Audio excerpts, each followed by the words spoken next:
Assalamualaikum warahmatullahi wabarakatuh. Kembali lagi bersama saya Nita Aprianti, calon guru penggerak angkatan 11. Kali ini saya akan mewawancarai yang terhormat Bapak Yayat Tisna Mulya selaku Kepala Sekolah UPTB SDN 1 Cikawung, yaitu terkait dengan sebuah pengambilan keputusan pimpinan mengenai dilema etika. Selamat pagi Bapak. Pagi, Bu. Pagi. Sebelumnya mohon maaf saya mengganggu waktunya sebentar. Bapak sedang sibuk tidak, Pak? Tidak. Ada Baik. waktu luang lah. Iya. Silakan. Baik, terima kasih banyak Bapak. Jadi selama ini saya ingin tahu nih Pak, bagaimana Bapak dapat mengidentifikasi kasus-kasus yang merupakan dilema etika atau bujukan moral selama Bapak menjadi kepala sekolah. Terima kasih, Ibu Nita. Apa yang disampaikan tentang dilema etika memang sering menemui banyak kasus di sekolah. Melihat dari definisi dilema etika tersebut, seorang kepala sekolah harus bisa memilih dari dua keputusan yang keputusan tersebut sama-sama benar. Saya melihat dari sudut pandang moral dan hukum. Apabila kasus tersebut melawan hukum, maka sudah tentu benar atau salah.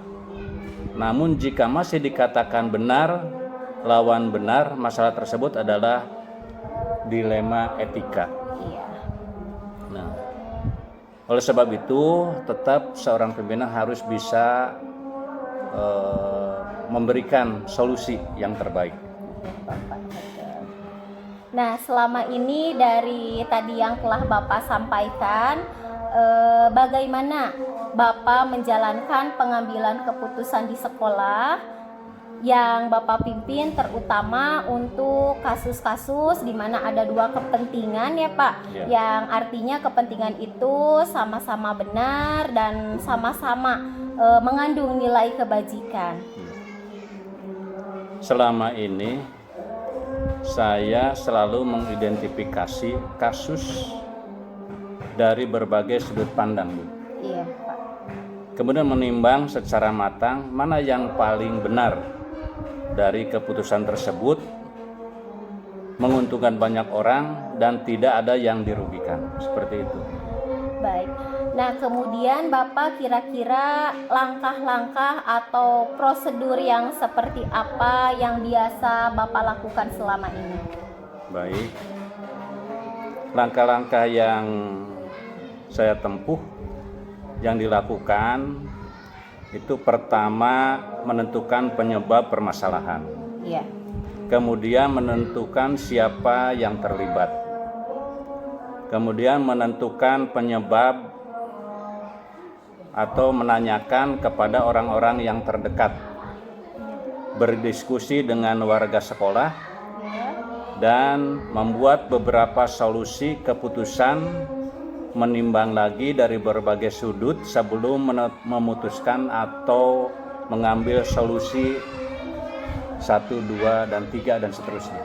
Baik Bapak, terima kasih banyak. Kemudian hal-hal apa saja yang selama ini Bapak anggap paling efektif dalam Bapak mengambil keputusannya?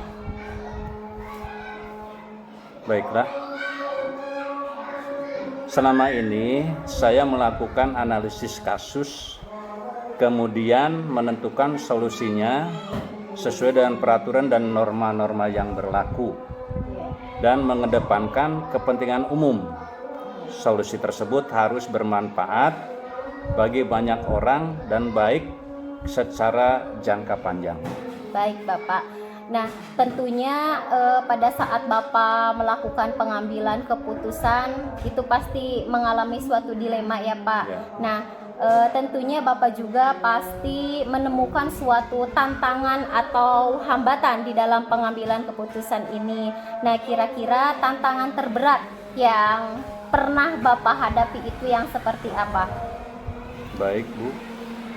Memang selama ini dari berbagai kasus sudah pasti ada tantangan yang terberat. Iya, tantangan dan hambatan ya, Ya, Pak. tantangan dan hambatan.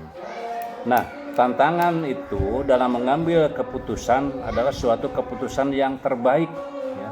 Karena keduanya merupakan masalah yang sama-sama benar. Iya. Dalam mengambil keputusan harus menguntungkan kedua belah pihak Iya, baik. dan tidak merugikan salah satunya. Ya. Seperti itu, Bu. Baik. Nah, kira-kira nih Pak, pada saat Bapak mengambil keputusan itu apakah Bapak membuat penjadwalan gitu? Misalnya Bapak nih mendapatkan suatu permasalahan, keputusannya akan saya jadwalkan secara bertahap gitu. Misalnya dijadwalkan di minggu ini ada masalah, berarti nanti minggu depan. Apakah Bapak melakukan penjadwalan seperti itu untuk penyelesaian sebuah kasusnya, atau mungkin Bapak langsung bisa menyelesaikan saat itu juga? Baiklah, untuk memutuskan masalah yang ringan, Iya. biasanya bisa saya langsung putuskan, tetapi jika masalah itu berat, saya akan melakukan sesuai langkah-langkah yang disebutkan sebelumnya, yaitu Iya. menentukan penyebab permasalahan, Iya. kemudian menentukan siapa yang terlibat, Iya. menanyakan kepada orang-orang yang terdekat, berdiskusi dengan warga sekolah, guru-guru khususnya, Iya, Bapak. membuat beberapa solusi keputusan, menimbang lagi dari berbagai sudut sebelum memutuskan mengambil solusi seperti itu. Baik, berarti Bapak dari seseorang atau rekan sejawat itu termasuk ke dalam beberapa faktor yang dapat mempermudah dalam Bapak mengambil keputusan ya Pak. Betul, betul. Nah, kira-kira selain faktor-faktor yang selama ini mempermudah dan membantu Bapak dalam pengambilan keputusan dilema etika ini, siapa lagi? Barangkali masih ada yang lain Bapak? Dalam mengambil keputusan ini, saya selain mengajak rekan-rekan di internal juga di eksternal. Iya. Di antaranya stakeholder, komite sekolah, wali murid, atau juga orang-orang yang mempunyai kedekatan personal dengan orang yang mengalami permasalahan tersebut. Iya, Bapak. Nah, hal itu akan banyak membantu dalam mencari alternatif solusi untuk kasus tersebut. Baik. Dari semua hal yang telah Bapak sampaikan, kira-kira ada pembelajaran apa yang paling berharga yang dapat Bapak petik dari sebuah pengalaman yang sudah berjalan berapa puluh tahun gitu ya Pak ya?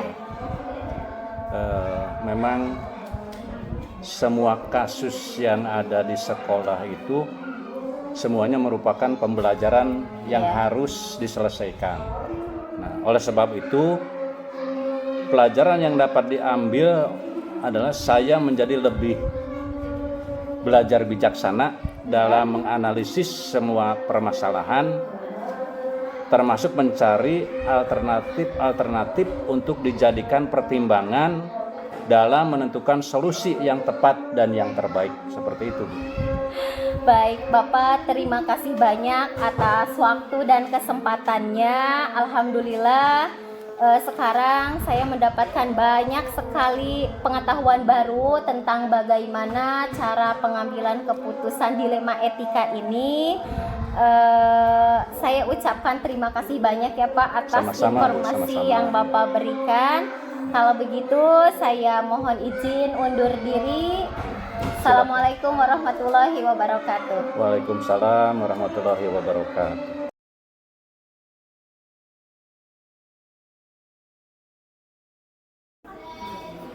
Assalamualaikum warahmatullahi wabarakatuh. Perkenalkan dengan saya Nita Aprianti, calon guru penggerak angkatan 11. Di sini saya akan melakukan dialog percakapan bersama Ibu Kepala Sekolah UPTD SDN 2 Jatimunggul terkait dengan pengambilan keputusan sebagai pemimpin. Baik Ibu, Assalamualaikum warahmatullahi wabarakatuh. Ibu bagaimana kabarnya? Alhamdulillah baik. Ibu mohon maaf saya mengganggu waktunya sebentar Bu ya. Alhamdulillah. Ini Bu, saya ingin mewawancarai Ibu sebagai kepala sekolah terkait dengan pengambilan keputusan terhadap kasus-kasus yang ada di UPTD SDN 2 Jatimunggul Ibu. Ya silakan, apa yang mau ditanyakan? Yang pertama, selama ini bagaimana Ibu dapat mengidentifikasi kasus-kasus yang merupakan dilema etika atau bujukan moral selama Ibu menjadi kepala sekolah Ibu? Ya, saya melihat dari sudut pandang hukum dan etika moral sebagai kepala sekolah. Apabila kasus ini melawan hukum, ya pasti maka sudah ada benar atau salahnya. Tapi jika masih dikatakan benar, lawan benar, masalah itu yang dinamakan dilema etika. Baik Ibu, selama ini bagaimana Ibu sebagai Kepsek menjalankan pengambilan keputusan di sekolah yang Ibu pimpin? Nah, terutama untuk kasus-kasus di mana ada dua kepentingan ya Bu, yang sama-sama benar atau justru sama-sama mengandung nilai kebajikan Bu. Selama ini saya mengidentifikasi kasus ini dari berbagai sudut pandang. Kemudian menimbang secara matang mana yang paling benar dan keputusan tersebut menguntungkan banyak pihak dan tidak merugikan. Nah, kemudian Ibu langkah-langkah atau prosedur seperti apa yang biasa Ibu lakukan selama ini Bu? Iya, pertama-tama langkah yang saya ambil itu menentukan penyebab masalahnya, terus siapa saja yang terlibat dalam masalah tersebut, terus menanyakan kepada orang-orang terdekat apa penyebabnya, terus kita berdiskusi untuk mencari penyelesaian masalah. Baik. Nah, kemudian Ibu kira-kira hal-hal apa saja yang selama ini Ibu anggap paling efektif dalam pengambilan keputusan pada kasus-kasus dilema etika? Saya melakukan analisis kasus, kemudian menentukan solusi yang sesuai dengan peraturan dan norma yang berlaku, dan mengedepankan kepentingan umum. Solusi tersebut harus bermanfaat bagi orang banyak, baik secara jangka panjang atau jangka pendek. Hal-hal apa saja yang selama ini merupakan tantangan dalam pengambilan keputusan pada kasus-kasus dilema etika, Bu? Tantangan dalam mengambil keputusan adalah mencari keputusan tersebut terbaik karena keduanya merupakan masalah yang sama-sama benar. Dalam mengambil keputusan harus menguntungkan kedua belah pihak dan tidak merugikan satu sama lain. Baik Ibu, apakah Ibu memiliki jadwal tertentu dalam sebuah penyelesaian kasus dilema etika? Kemudian apakah Ibu langsung menyelesaikan di tempat atau memiliki sebuah jadwal untuk menyelesaikannya? Kemudian bentuk atau prosedur seperti apa yang Ibu jalankan selama ini, Ibu? Untuk memutuskan masalah yang ringan biasanya bisa saya langsung putuskan. Disebutkan, tapi jika masalah tersebut berat, saya akan melakukan sesuai langkah-langkah yang disebutkan sebelumnya, yaitu menentukan penyebab masalah, menentukan siapa yang terlibat, juga menanyakan pada orang-orang terlibat, terus berdiskusi dengan warga sekolah, membuat beberapa solusi keputusan. Adakah seseorang atau faktor-faktor apa yang selama ini mempermudah atau membantu Ibu dalam pengambilan keputusan dalam kasus dilema etika ini, Bu?